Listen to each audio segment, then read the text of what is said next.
I was thinking that since Sunday is Mother's Day, I don't want you to do anything. So Saturday you should make the meatballs and sauce, so you don't have to do nothing Sunday. You are 4 cents short of a nickel. How can you be a mother and vote for Donald Trump? And I don't understand how you can be a mother and have your own child at home like I do and not be worried sick about those babies. Some of y'all want to call me a fearmonger for bringing up basically worst case scenarios of the Donald Trump presidency and how that's going to affect our kids. But I'm not making any of this up though. Donald Trump is giving press conferences and spelling out exactly what he's going to do. Your dad's a liberal? Well, happy Mother's Day to him. It is Mother's Day, so I thought that I would bring you some Mother's Day fun. So let's check out some meltdowns and also some just genuine, good, wholesome Mother's Day fun. Do you trust Trump's national security team to keep our war plans top secret? Do you trust your mother every night to fix your Hot Pockets and make sure your Game Boy is turned on? It's Mother's Day. Did you have something to say? Happy what? That is so sweet.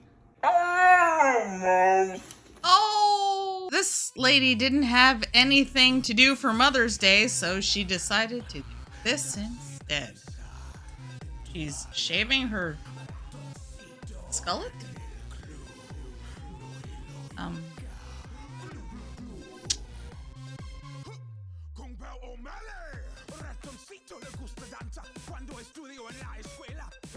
I cannot in good conscience recommend this hairstyle for anyone. Okay. Dog's jumping rope, why not for Mother's Day? Oh, that dog's better than me, I should be embarrassed. My mother was a great person. Her name was Mary MacLeod. She came from Scotland and she met my father when she was very young. They were married for many, many years. I learned so much from my mother. She was just incredible. Warm, loving, really smart. Could be tough if she had to be, but basically she was a really nice person. So much of what I've done and so much of what I've become is because of my mother. I miss her a lot. So I say this to you as I think about my mother. Happy Mother's Day, and God bless the United States of America. I want you to look your mother in the face and you tell her that her rights were not protected by you. I want you to look every little girl in the face for the next 4 years if Trump wins. And I want you to tell them that their rights were not protected by you. I want you to look your daughters in the face and you tell them that their rights were not protected by you. I want you to look every minority in the face for the next 4 years and you tell them that their rights were not protected by you. If you can't do that, you should not have voted for Trump. Oh, I think all those holes in her face allowed her brain cells to leak out. Oh.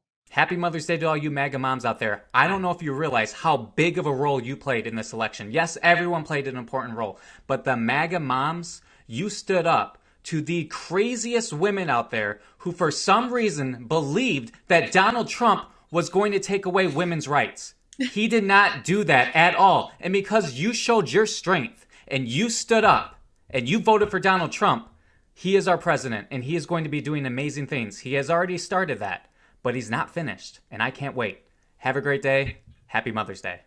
It is National Police Week, and not only do police save lives, they also save holidays. After responding to a minor crash and arresting a flower delivery driver for a DUI on Mother's Day, officers in Fairfield, California, split up and they delivered the remaining bouquets to some surprised mothers in the area. The department's Lieutenant Josiah Jacobson joins us now. Good morning, Lieutenant. How are you?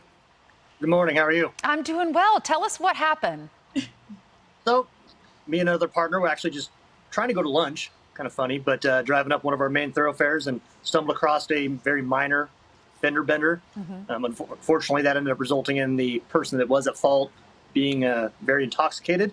Ultimately got arrested for the DUI, and then when the officers were doing the inventory for the vehicle, they realized, whoa, there's a whole bunch of bouquets and chocolates in the back of this SUV. Talked with the driver, found out, oh, he's a flower delivery driver. And then it was, well, what do we do? And it was very natural. It was cool to see from an administrator or a boss level. The officers took it on their own, no coaxing, you know what, maybe we should deliver these. And they're asking the question kind of as an inquisitive thing. And then they said, yeah, let's do it. And so they split it up, kind of geographically took it upon themselves. There was a number in our city, a number in the neighboring city right next to us, and then the county unincorporated area. Split it up, figured out what the easiest way was, and divvied them out and got them delivered probably in about an hour, hour and a half. So luckily, most of the mothers out there were surprised. They had no clue someone was sending them flowers. Got them there, and then they got a little extra surprise that probably shocked them a little bit that it was an officer delivering them. That is so cool. What were some of their reactions? One of them was quite funny. The officer was trying to get into one of the gated communities, and the individual controlling the gate thought it was a prank because they're like, really, an officer delivering flowers? Right. This can't be true. So they worked through it. Oh, really? It is happening. Got the delivery to that person, and then a nice older lady tried to pay one of her officers, and he had to explain to her, no, this isn't mine, giving this to you. It's already been paid for by somebody else. We were just trying to facilitate getting them there so we could get them to you. Well, that is just so, I love the story, especially with the climate of our country right now. This is just proof, another example of how good our men and women in blue are. Have you heard some of those reactions from folks in your community? It's been awesome, and we have a really great relationship with our community. We have great support. Looking at our Facebook pages, I'm talking to you right now, just thousands of responses, and that's our relationship with our community, who we are. That shows who these officers really are and what they really care about. Yo! To all the mothers of TikTok, I'm wishing you from the bottom of my heart, you should have a happy Mother's Day. Enjoy the day. I'm wishing you all the best in the whole wide world. You have to know Mother's Day is not once a year. It's every day. I love you. I'm sending you kisses. For me and the freaking lunatic, have a wonderful Mother's Day for me to you guys. I love you guys. You're the best. I love this woman's energy. Motherhood.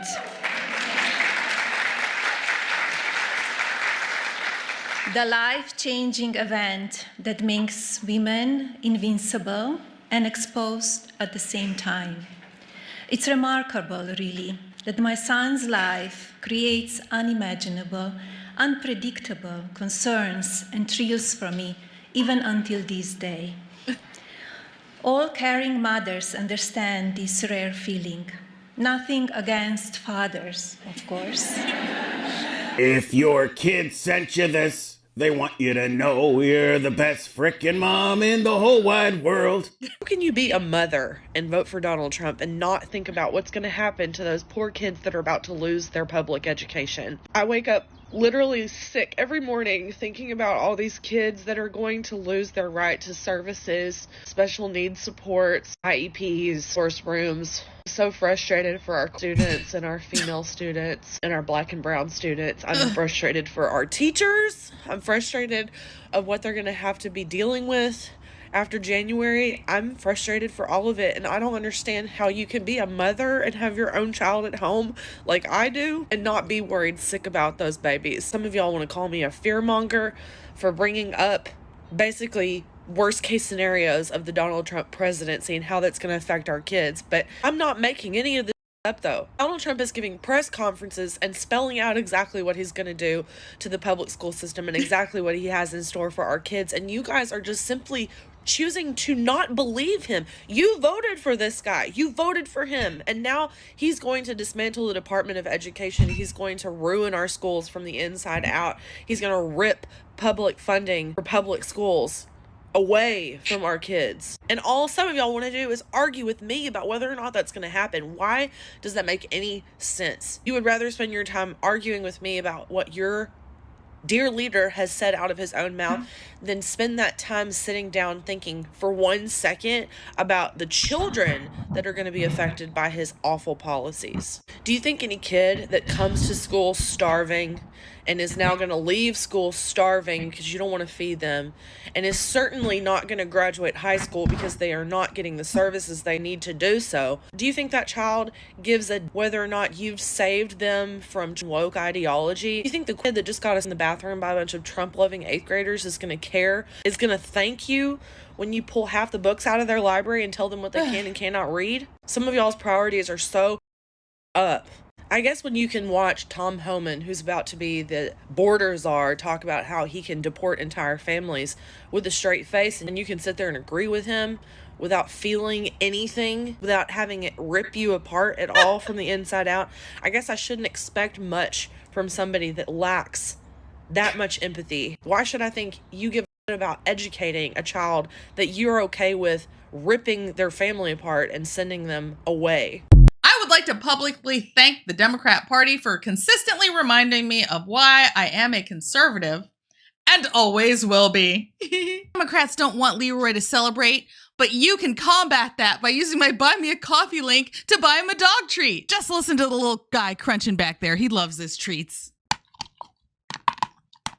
Be sure to like, share, and subscribe. Thank you for tuning in to another episode of Red Dawn Daily with your host, me, Dawn Marie, and sometimes Leroy. Oh, Leroy, you look like you're ready for a siesta. You look so cute in your sombrero. You really do.